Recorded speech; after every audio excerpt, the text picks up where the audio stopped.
Do you understand that when you are remembering, you are focusing? When you are imagining, you are focusing? When you are having a conversation about something, you are focusing? When you are pondering or musing, observing, your attention to a subject is focusing, isn't it?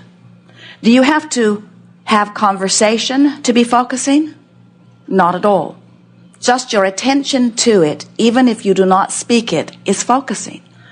And that attention, that pondering, that remembering, that imagining, that observing, that focusing is creating.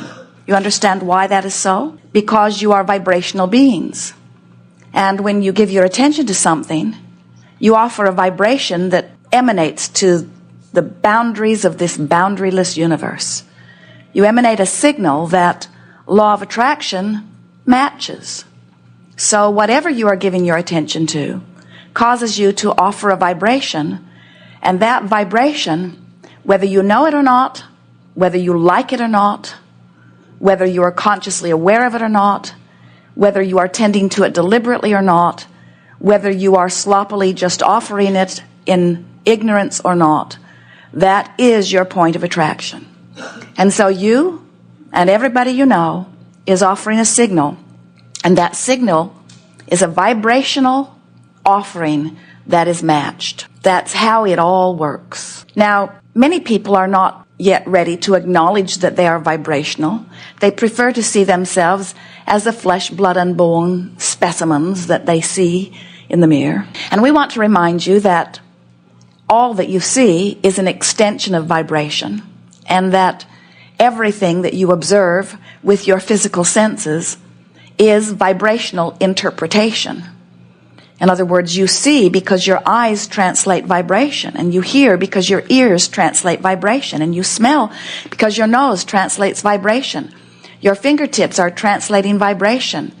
Your tongue is translating vibration. All of your senses are about the translation of vibration, and that's why you are able to perceive your environment in the way that you do.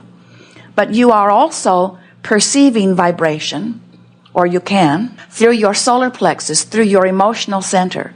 Your emotions are giving you the best feedback of all of your vibrational offering. It's helpful, however, to understand what your emotions mean. And sometimes we are lovingly amused when we have to start at a very base elementary place with our physical friends by explaining to them that if it feels good, it is. Because somehow you've gotten so crossways of your own guidance system that you may not believe this, but there are actually people around you who believe that struggle is good, and that pain and struggle is good.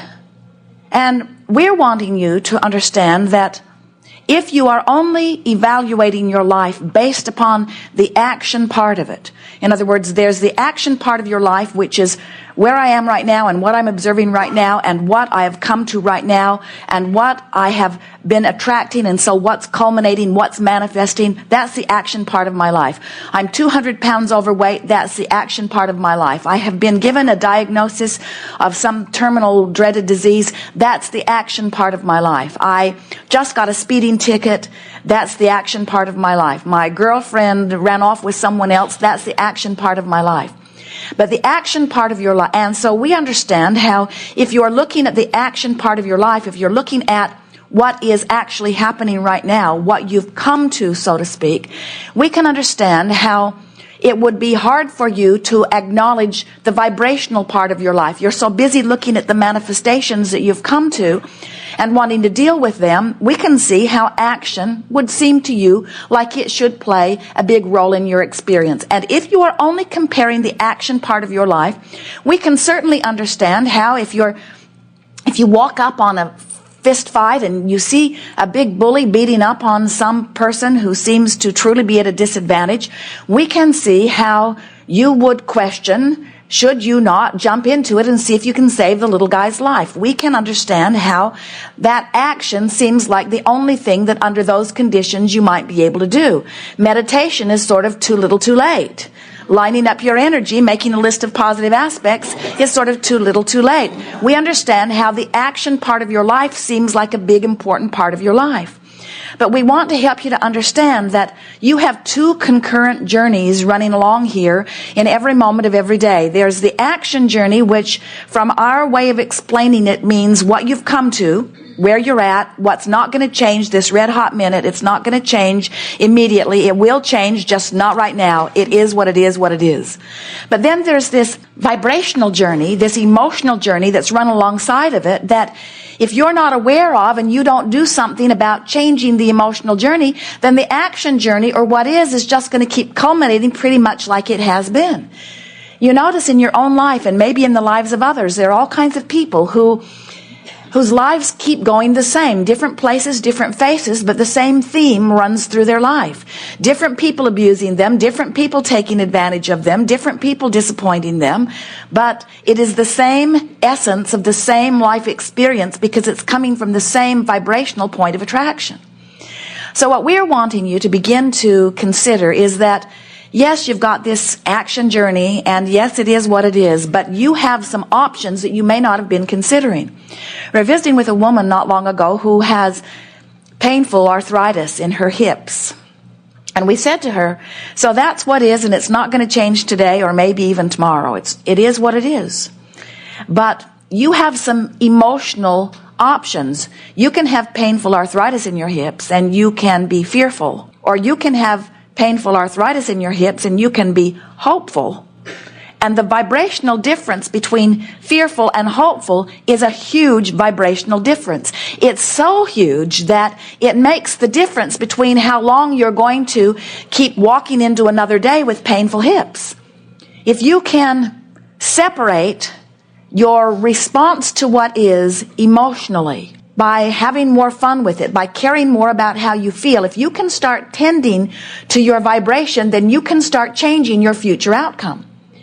Unless you tend to your emotions, unless you do something about the way you feel, then you have no creative control. You're just responding to conditions. And then we understand why many of you, in fact, it seems that most of our physical human friends are determined that they're just going to wrestle the conditions to the ground and change them. Because you look at a condition and it doesn't please you and it makes you feel bad. And then you look at a condition which does please you and it makes you feel good. And then you say, I've got the answer. We need to control the conditions. And we say, you can't get big enough political parties or big enough religious gatherings or big enough armies or big enough bombs to make them behave the way you think you need them to behave so that you can feel better. You've got to stop practicing this conditional love. It's not going to work. It is not working. How is it working out for you? In other words, if you need conditions to change before you feel better, and before you feel better, your vibration has to change. If you need the condition to change before your vibration can change, then you're in deep trouble. If you need... And so that's what people come around to. They say, I've got arthritis in my hips, or I don't have enough money, or my lover left me, and I need that condition to get back to the place that I can enjoy it again before I can feel better. And we say, you're asking the impossible. You're saying, give me something that I'm not a vibrational match to, and once you've given me something that I'm not a vibrational match to, then I'll be a vibrational match to it. And we say, that's like saying, I'm going to set my radio dial on 6:30 a.m. and I expect 98.6 FM to come through it. Jerry and Esther, when they were checking the computer just now, have something they don't understand happening. Abraham's microphone was blaring into the computer, giving him a much bigger signal than they should have, even when the microphone was muted. It's not possible, they kept saying, and yet there it was. There was a vibrational misalignment that they do not know what happened, why it is there, that was giving them an action result that they didn't want. And they did not get to the bottom of it. They just switched microphones. We're on the guest mic right now, and it's working beautifully. We'll see how you do on Abraham's mic. So what we're getting at is your frequencies have to match up. In other words, there is always a vibrational explanation for everything. And once you get to the bottom of the vibrational explanation, then anything that's manifesting makes perfect sense to you.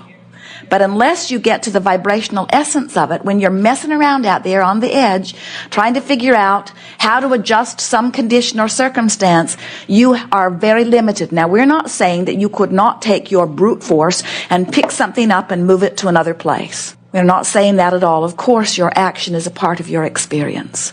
But what we are saying is the essence of what you feel is the essence of what is playing out in your experience, because the law of attraction is the manager that manages this vibrational universe.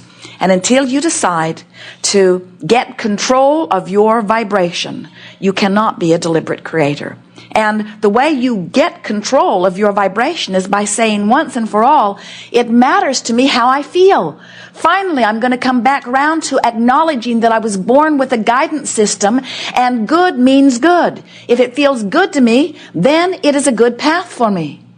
Jerry and Esther have navigational systems in their vehicles, and if they're pointed in the wrong direction of where they have told the contraption they want to go, this device says, when possible, make a legal U-turn. In other words, it's very clear to the directional device that when they said they want to go west, that when they're going east, they're going in the wrong direction. When they're in Phoenix and they want to go to San Diego, they head west.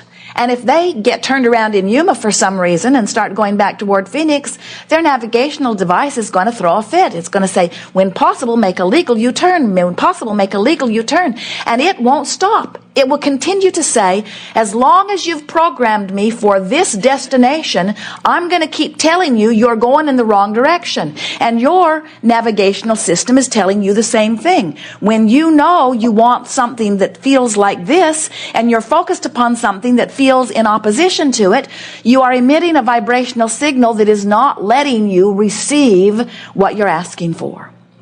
So there's a 3-step process to the creation process, and it's a 3-step process whether you are aware of the 3 steps or not. 2 of the steps you don't need to be aware of.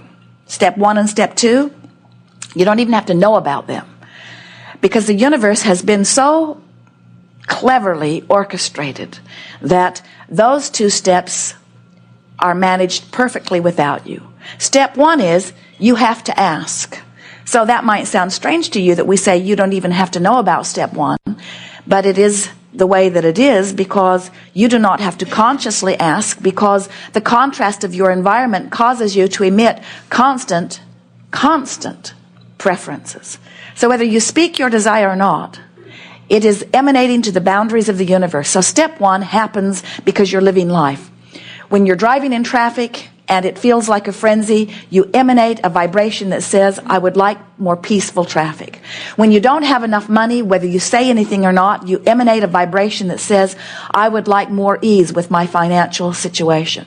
When you are interacting with someone who is rude to you, whether you confront them or not and be rude back, or whether you lick your wounds and slink off into the darkness, still you emanate a vibration that says, I would like to be treated better. In other words, you cannot be alive and focused in this physical time-space reality, or even alive and focused and not in a body as we are in a non-physically focused environment.